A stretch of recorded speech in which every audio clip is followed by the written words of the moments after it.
बिस्मिल्लाहिर्रहमानिर्रहीम। इय्याका नअबुदु व इय्याका नस्तईन।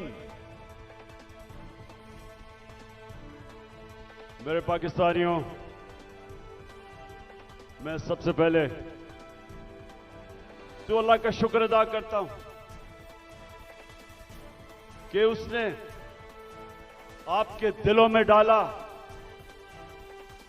कि हर किस्म की रुकावट के बावजूद आप इतनी तादाद में आज मीनार पाकिस्तान यहां आए और मुझे सुनने आए। और इंशाअल्लाह आज जो मैं आपसे बातें करूंगा, मैं आपको ये बताऊंगा कि हमने अपने मुल्क को किस तरह इस दलदल से निकालना है, जिस दलदल में एक साजिश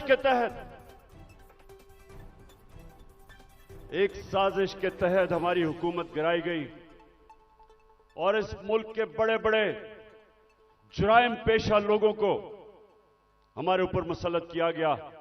तो मैं आज आपको अपना प्रोग्राम दूंगा,